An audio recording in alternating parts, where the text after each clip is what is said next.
All right. Hey, good morning, good afternoon, good evening, wherever in the world you may be.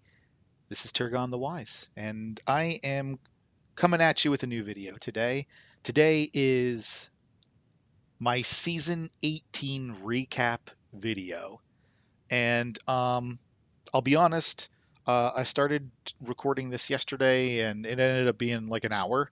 And I don't feel like editing it, and I don't feel like making all y'all sit through an hour of me sitting here yakking with myself. So we're taking a second take here to just talk through some things for the season, give you a nice recap, and head back into the sunset of Bag End and enjoy some time to relax and chill and focus on real life and whatever. So, at any rate, I wanted to open by showing you the map. Here is the map.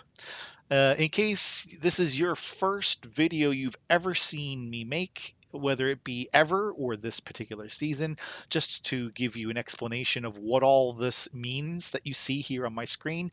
The crusty brown kingdom here is the combination of YuDz and Lame. Our partners this season were Lame, and Lame recently merged with our previous partner from last season, which was a team called Iron. Okay.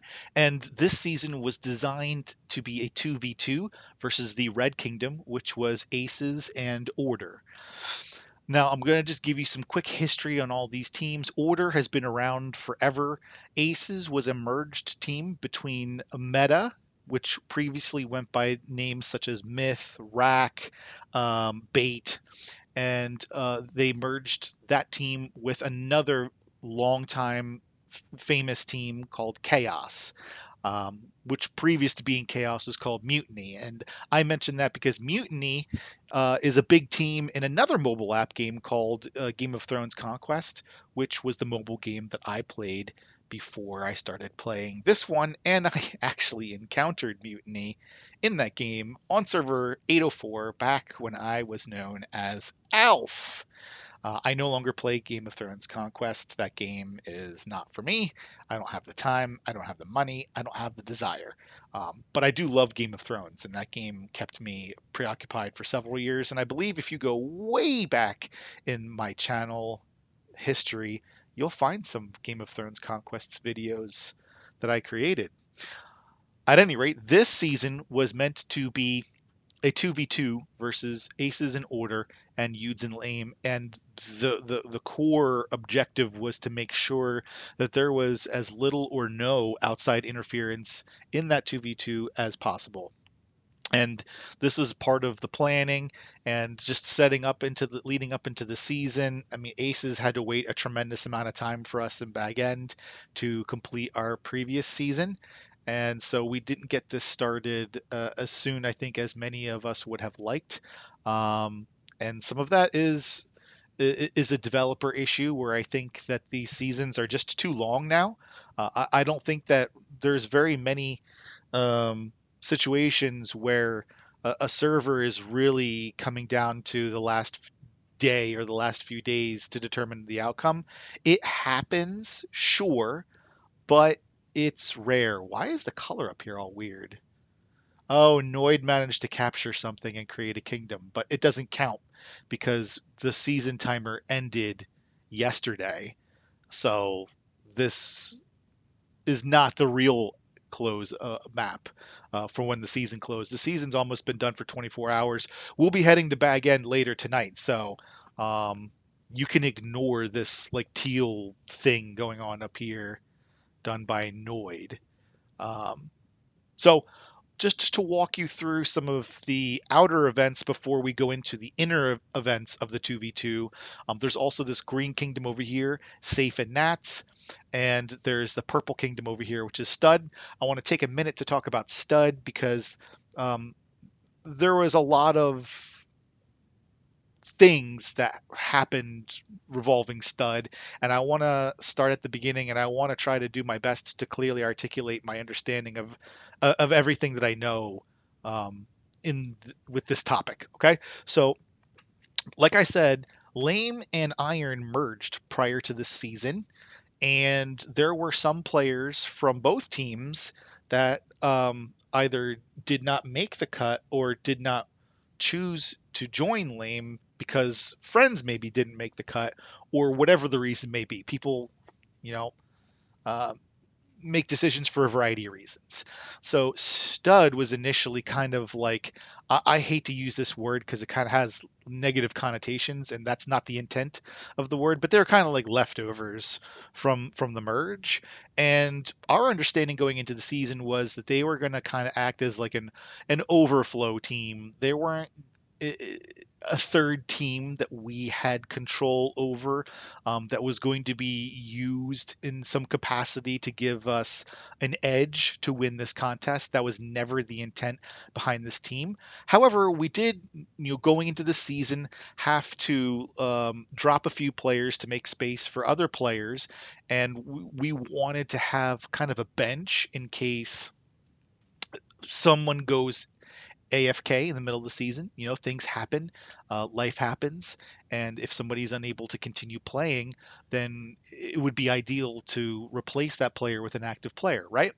And to my understanding, Aces did the same thing. They had an overflow team called Wing. So um, it's not like we did anything that they didn't do, but what was a big surprise was how full Stud got and how good they were. And it surprised us too, because I'm gonna be completely honest in this video. I'm gonna reveal things that I never would normally reveal in any video that's happening during a season. Our intention when we spawned into this map, Lame spawned in Enidwaith and YuDz spawned in White Mountains. Our intention was to completely farm everything in the southern quadrant of the map. White Mountains, Land of Five Streams, Darklands. We were going to eat all of it. And amazingly, YuDz could have done it in 10 days. We could have eaten all three of these starting kingdoms and southern Rovanian in 10 days. It's the most insane thing I've ever seen a team ever capable of doing. And I believe the Aces were also capable of doing the same thing on their side, but they kind of more so focused on coming down here. They didn't seem to do as much with the rune as I thought that they would, and they seemed to have left Erebor to wing. And there was another team I think called Tree in Erebor as well, that was active in the early parts of the season there.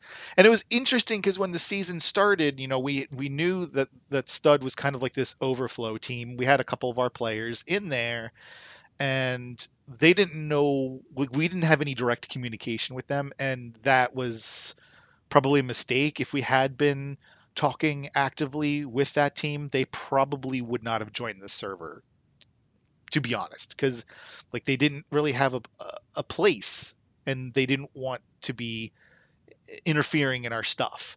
And so it is what it is. And once we got to that point in the season where we were farming Southern Ravanian and planning to invade Mordor, it was like, well, this team is a full active team. We don't want to make enemies of them. Like I said, they're not our third team. They were their own independent team. I've been saying this all throughout the season, but I'm just trying to kind of paint the picture of the history here so that everyone really understands. So we agreed to a non-aggression pact that allowed YuDz to enter Mordor. We would not take any of their farms, other than we asked if we could take some Fellbeast camps and some half troll layers. And aside from that, we wouldn't farm Darklands, and we also split Mordor. And the other kind of interesting piece to all this was there was, when we spawned in to the season, when we started the season, there were two Russian teams. One was in Land of Five Streams and the other was in Darklands. I can't remember the names of both of the teams, but one of them was RUSS, and I don't know what happened to RUSS. My assumption was that they were alts of RUSC, and I knew that RUSC was kind of mad at us from the previous season where we gave them an Explorer badge because no one fought us all season. That's kind of how we set the precedent for, like, we're not a team that really hands out Explorer badges. And as you can see from this map, I mean, we could have explored Aces in Order, and we chose not to. We came to an agreement with them, and they honored it, and we honored it, and we appreciate that. We wanted to make sure that all these kingdoms got some rewards. We wanted to maximize rewards. That's kind of generally how YuDz plays. We're not um a selfish, like bullying kind of team. We like to think of ourselves as being, fairly benevolent and understanding and empathetic, and of the community at large. So, at any rate,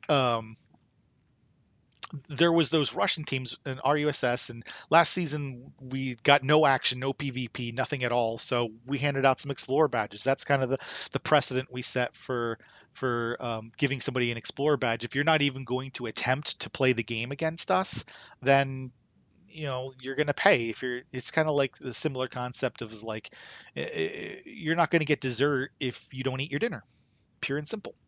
So at any rate, um, that RUSS team was a team that I had taken great interest in from the onset of the season, thinking that they were alts of, or perhaps RUSC themselves. When we spawned into the season, we learned that they were definitely not RUSC. Um, they were probably alts, and at some point they broke off and formed Noid, and Noid was pretty active, and they were all over the place. Like, for lack of a better term, again, this term probably has negative connotations, which is not intended, but they were like cockroaches. They just pop up all over the place and mess with stuff that you don't want messed with when you're trying to focus on a 2v2 confrontation with the best teams in the game, right? So that's what I'm really trying to drive at here. So at one point, Stud decided we're going to partner with Noid. We'll become kingdom partners together, and they'll fight over here against the Green Kingdom. So Safe and Nats came down through Enidwaith and across White Mountains without touching virtually any of our safe farm, which we appreciated very much. That's very respectful of them. And they came down into Belfalas here and did the do-si-do with Stud at these crossings here, leading into Belfalas for quite a while. There was pins there. If you watch some of my other videos from earlier in the season, you'll see the pins and you'll see what was happening down there. And it was basically just Stud versus Safe and Nats. And there was also some fighting between the Purple Kingdom and those other kingdoms up here, Wing and Tree, and they ended up taking all of Erebor from them. So Stud proved to be a much stronger team than anyone thought they would be. I think it's fair to say, even including themselves.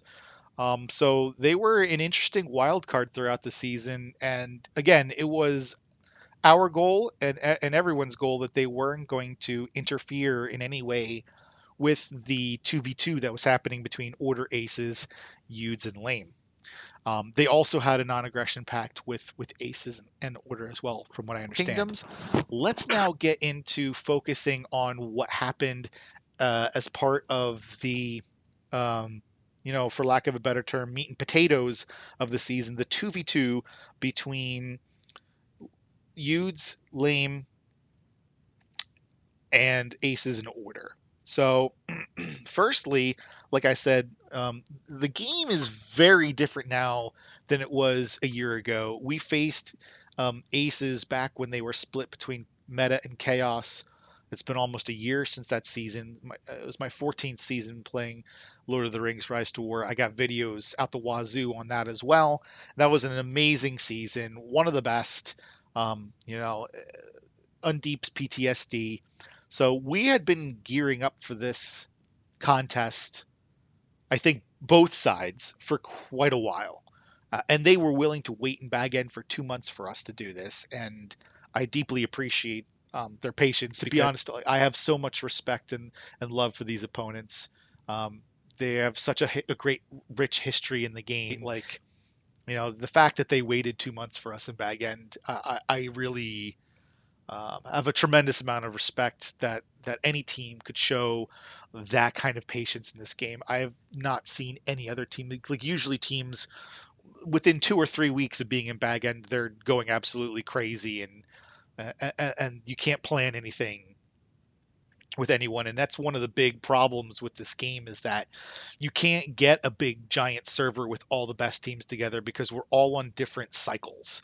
And you start a season, and then 3 weeks later a whole bunch of other great teams come out of their season, and then 3 or 4 weeks later another bunch of teams come out of their season. We're all spread out across the landscape of the community, and it's like impossible to get everyone all in one place because just, I don't know, leaders don't set expectations with their team, and no one has the patience to do it. So it is what it is, and I'm going to stop complaining about it. I just wish that we could bring everyone together and have a big, fun, crazy server, so that little teams can continue progressing without getting squished by big teams, and all the big players and big teams could get together and really push the limits of the game. Because I think for a 2v2, we did that this season. And like I said, we started out in White Mountains, and we farmed White Mountains probably in like 2, maybe 3 days. Every tile that was 7 or above completely gone, nothing. And then, and this is the new format of the season. It started with our last season, season 17, with these bottlenecks that they create with the passes opening, that are slaved to like timers. Depending on when the chapter progression is what they call it, but ultimately they put it on a timer. So these passes out of our kingdom don't open until the 5th day of the season. They're once chapter 4 completes. So once the season starts, a team that is really thick, like YuDz and Lame and Aces in order, we're all completely farmed our starting regions and are just waiting for these passes to open. It creates a bottleneck, like pressure. And then once the passes open, immediately you take them and the pressure is relieved because you can move into a new zone. Now, Aces move down into here. This is their passes that they tick here, and probably over here. And then Order came over and took these two. Lame came took this one, and we can see here we took this one. So day 5, we take this pass, and everyone. And one other thing I just want to complain about is that the passes are open at the same time that the season starts, which is 0800 UTC, and it's probably great for Europe and in Asia, but in the United States, if you're on the East Coast and it's standard time, not daylight savings, it's 3 o'clock in the morning. Daylight savings, it'll be 4 o'clock in the morning. Not really that much better. On the West Coast, it's midnight if it's standard time, or 1 o'clock in the morning if it's the daylight savings. So it's rough, between the season starting at 0800 and all the passes always opening at 0800. It would be really nice if they could change that to a different time, or at least like spread the times out so that they're a little different. But it is what it is, and you do what you can do with it, and manage it. So the day 5 passes open. We pour into Southern Ravanian, and we literally farmed every single tile 200 plus, or 10 plus, in like a day. I'm not even kidding you. Every single one within like a day or two was gone, other than in Daggerlad.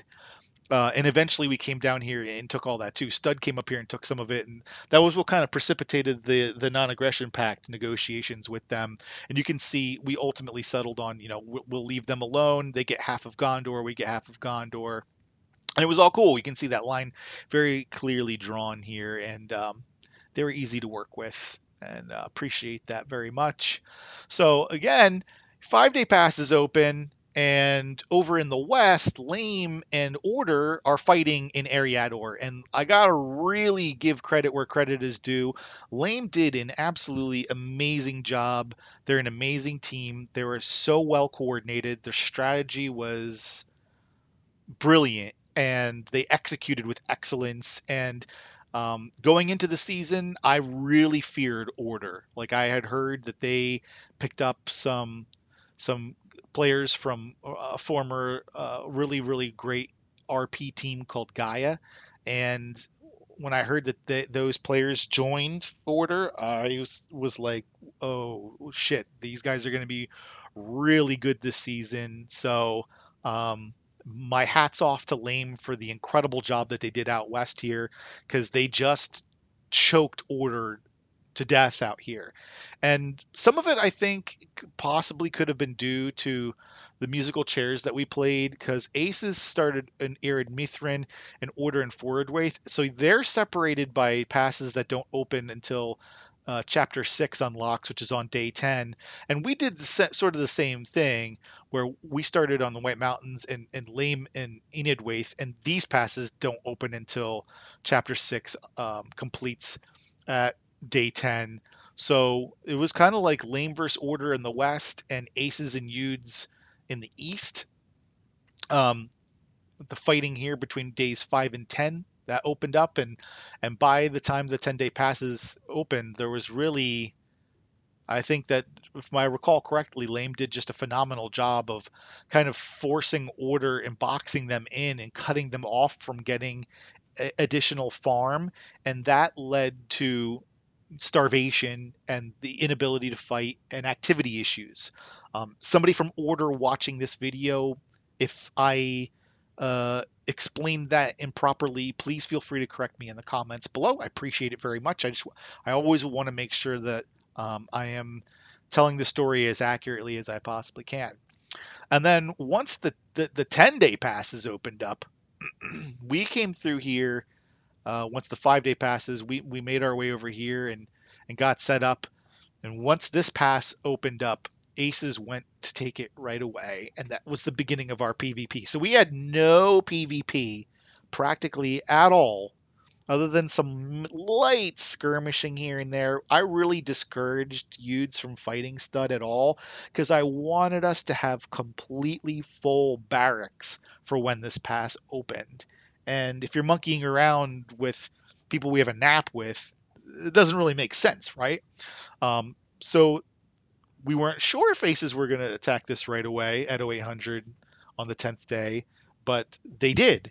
And we prepared to snipe it, and we gave it our best, and we just mistimed it, and that happens. It's a learning experience. And quite honestly, if we had sniped it, I think it would have made the season m- more boring. If we had sniped this, we would have poured into Ashen Plains, and they had a whole bunch of bases in here.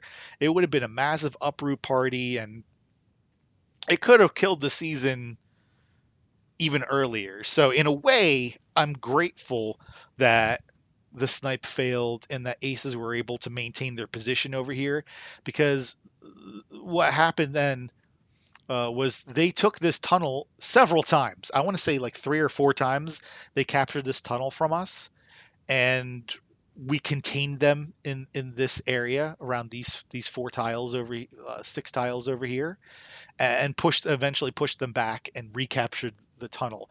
It's still ours to this day, actually, amazingly. And so there was some great intense battles that happened at this tunnel over the next day or two after the pass opened. And the next series of passes that open are the Chapter 8 passes that open on day 16 around the ring regions, going into Undeeps and Lorien and Southern Anduin Vale. So after a couple of days of beating each other up over here, it kind of just became like a casual PvP zone. They weren't really pushing. We made an attempt on the pass just for fun, just to give everyone something to do. And Aces did what we expected them to do, which is defend it ferociously, and they did. Uh, so after that, it was more just kind of sitting around, and this is kind of the core issue that I have with this new format, with the passes being locked on with timers, is that like you you sit around doing nothing quite a bit, waiting for something to happen, and then once it happens, you go and you do something, and then that's done, and then you sit around and wait for the next thing to happen, and it's like there's there's not as much like pure continuity in fighting, at least in my experience. I'm sure there are other teams that have other experiences, and hopefully in our next season or two, we'll get to experience that some more. But at least in the case of, the 2 seasons we've played in this new format, it's it's not working for us. And I get it. Some people will argue, well, YuDz is too strong. Well, things change, and we'll see what the next season unfolds, and I'll share my opinions next season on how things are going with that iteration of Utes, because one thing is for sure, every season every team changes. No one keeps all 100 players from season to season. Someone quits the game, someone sells their account, someone decides to go and play with other friends or find another team. There's turnover every single season. So it's an aspect of the game every team has to manage, and include, and we're no different from anyone else. So it'll be interesting to see how next season compares to this one and to our previous one. So getting back to the main story here, because I am babbling on and on. When the day 16 pass is open, chapter 8 unlocked is completed, and these passes unlocked, we came through Celebrant fields and poured into the Undeeps, got ourselves pretty quickly set up here, and went immediately to this tunnel to go into southern Anduin Vale. Lame came through the pass over here and worked their way through DG and into SAV through the tunnel here, and eventually we pressured up in here. Order mostly set up over here, and Aces mostly set up over here, and Aces sent a couple of players also to supplement Order in Gladden, and it took some time, and there was some very intense fighting that happened in southern Anduin Vale. I want to say probably for about 3 days after these passes opened. It took about 3 days for us to clear our opposition out of SAV, and then it became a new pass war where Lame was kind of focusing on defending this one, and YuDz was kind of focusing on defending this one. Now, here's where the story gets really interesting, because so we're sitting there, and we know that we have kind of an upper hand on them. We've got more farm. Our activity seems a little bit better, but we just can't quite break through these passes. And the way that these passes are set up, from purely a strategic standpoint, greatly favors the defending side. So you got a crossing over here. That's easy as heck to take. But the pass over here is not. And it's very easy to defend the pass, because if you own one of these tiles that surrounds the pass, you can stack a whole bunch of armies there, and then when you go to siege the pass after you take the defenders down, you can just hit the defend button and murder a whole bunch of siege armies really quick and easily. So we experienced that, of course, with the pass between Gorgoroth and Ashen Plains. So we knew very well what that was like. And we were talking with our partners, with Lame, and they're like, we're going to attack this pass at this time on this day. Do you want to join us? And we're like, you know what? It's a little bit short notice. We don't really have the time to prepare the way that we normally would. But you know what? We're sitting around doing nothing anyway. So why not? Let's go. Let's do it. It's always better to kind of do something than nothing, right? Kind of similar to why we attacked the pass in Ashen Plains after the failed snipe attempt. Just do something. Play the game. Have fun.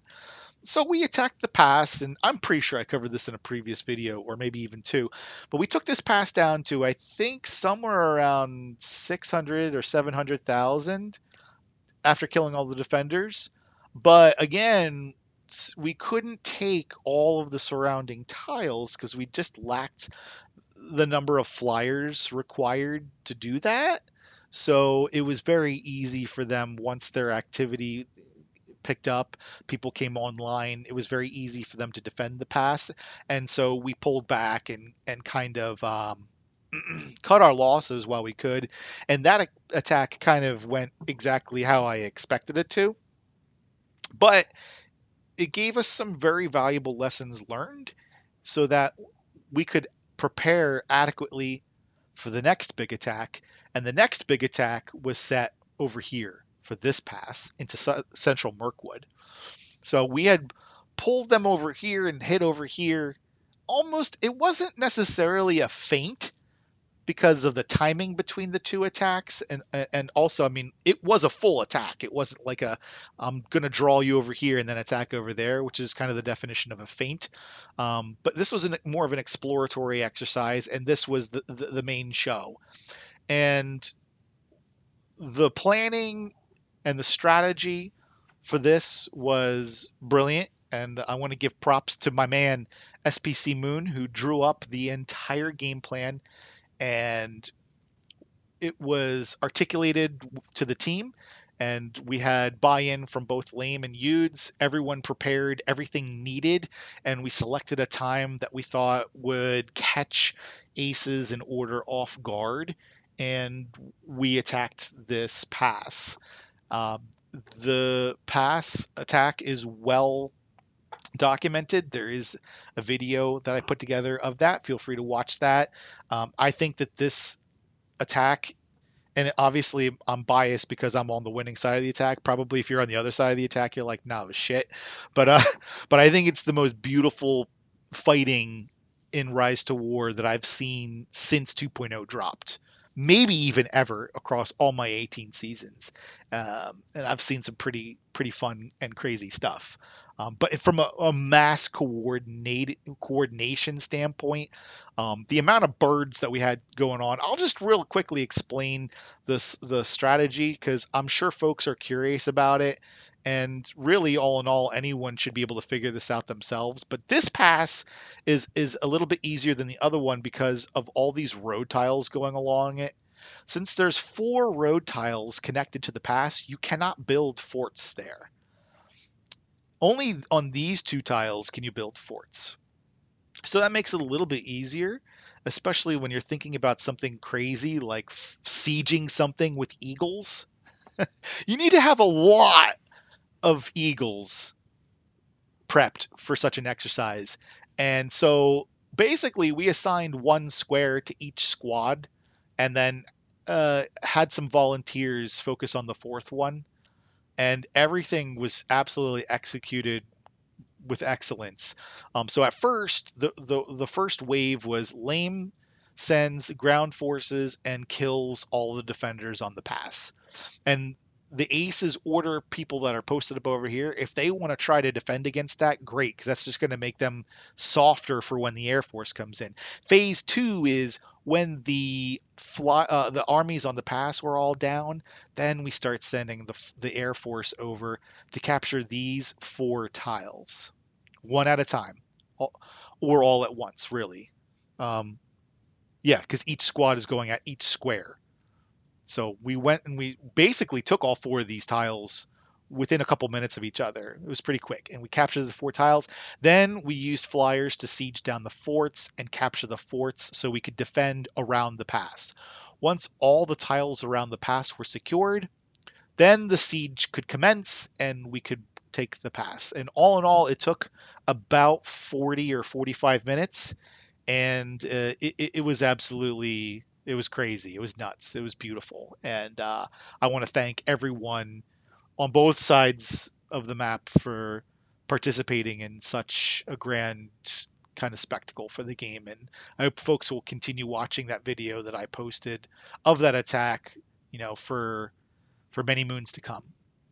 And that kind of, quite honestly, is where I'm going to stop the story, because I think after taking this pass and uprooting bases in all along here and in here, it really kind of seemed to us that we broke Ace's spirit and Order's spirit, and the season was pretty done. A short time later, DG opened. We took that. I think it was like 2 days later, after we took this pass, we took DG, and then it was just over. And we actually, at one point, also captured Central Mirkwood, and we had some, like I said earlier, some planned PvP that happened in Central Mirkwood that was pretty exciting for a day or two. And then we pushed all the way up here and started getting into Woodland Realm. I was starting to plot out, whether or not we wanted to go further, but We did not, and like I said, we came to an agreement with Aces in Order to ensure that they got second place rewards for having three capitals. So we returned Central Mirkwood. Lame at one point had taken um, what is this? Karn Doom, the Angmar. So we returned all of them, and the rest of the season was kind of coasting. Um, until Noid decided to come down here and disrupt the Nats safe stud fight. And then after they did that, they started trying to set up to take passes to get into Rohan and start eating our safe farm. And we were sitting around doing nothing, so we weren't about to let that happen. So it didn't. And that's your season, all in all, in a nutshell. Um, let's go to the leaderboards, which are a little bit skewed now because the season has been over for almost a day, like I said. But I'll go through and do my usual thing so you can see who all the people were who were the top farmers on this server. My heartfelt congratulations to every single person on the server who participated, whether you were part of the 2v2 or not. Here's the merit board, really the merit board. And I don't mean any offense to these players, but you're not part of the 2v2. So y'all were just farming free to play players. And I don't count that at all. The number one player on this server was Dig Duck from Aces, and number two is Melky Cake. So congratulations to you guys for being super fighters all season. And then the top two from YuDz, there's Captain Niton and Myth Love. Much love to Myth Love. Wishing you all the best, brother. Jax, Callie, Kitten, all these folks, great, lot of great players on this server. And looking forward to hopefully at some point, someday, getting a big server with more big players than this together. I mean, this was just a 2v2, but it would be great for real if we could get like 12, 14, 16, maybe if it's even possible, 18 teams. They don't all have to be big teams. There can be mid-sized teams. There can be little teams. Get all these teams together on one big server so that we can see what this game is really capable of, because it's clear to me that due to these new pass restrictions, the game is not intended for 1v1 or 2v2 anymore. Doing 1v1 and 2v2 is going to produce a boring season for everyone, because someone's going to snowball, someone's going to out to be a clear winner, and then the other team is going to, people are going to go to sleep and stop playing, and it just snowballs. And then you're left with, kind of what happened here, where it was kind of like, I want to say 20 or 30 days of just sitting around waiting for the season to end. And it was the same way last season on a server where nobody wanted to fight us. We just spent the whole season waiting to end. And kind of like, looking back in hindsight, do I regret that season? Maybe a little bit. We wanted to kind of see what it was like working with Iron, who was our new partner at the time. Um, kind of wish that, if Aces had said to us, "Hey, our season's going to be finishing in a couple of weeks. Will you guys wait for us, and we'll do this fight in November." I would have been open to it personally, but number one rule of sales: if you don't ask, you don't receive. So um, that's why we didn't wait for them. I didn't know when their season was going to end, to be perfectly honest. They were fighting Gaia 1v1 that season, and then after that season, they did like a merge of some sorts. And so we could have done this season sooner, but we didn't because of miscommunication. And this server could have certainly never happened at all if Aces hadn't been willing to wait around for us after that season. So I'm grateful to them, and I want to give shout outs to so many people who were phenomenal people on this server. Firstly, to our opponents, to Aces, to Scar, to Fen. Um, you two are legends in this game.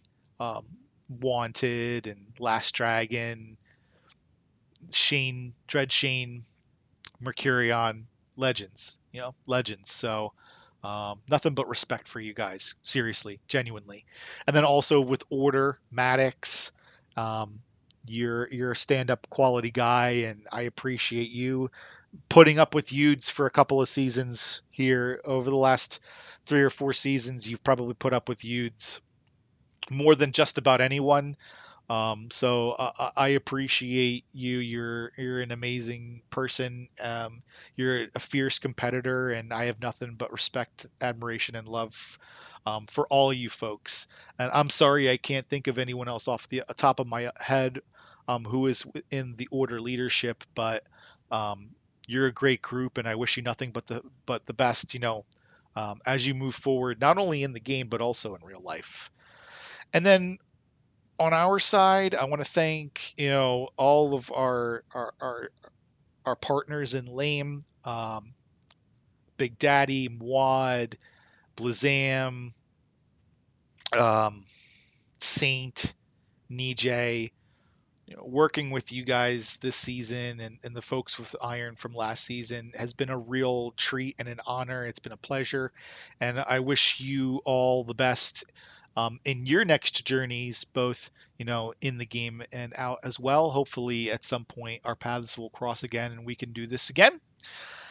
And also to my colleagues on YuDz, I want to throw shout outs, of course, to our esteemed leader, Francis, and to other guys within leadership such as Price, SPC Moon, Darkness, Pirikong, Aracano, Vanilla, Terror, Two Steps, Himley, Razor. Um, you guys are amazing people, and I love working with you very much. Jeff Kaka, everyone plays such an important role in this team, and it really underscores, you know, I think to me, and I look at this not only from a personal perspective because I do this for leisure, but you know, it takes a village um, to create a team and create a server and manage all the things you need to manage to get all these things done. And the outcome is tremendous. And I'm just so grateful and honored to be part of this team and part of this community. And I'm looking forward to, moving forward and seeing what other asinine changes the developers are going to force upon us over the next 3 to 6 months to quote unquote optimize our experience. We'll see what happens, and I appreciate everyone for hanging in there and watching this video as long as you did. Um,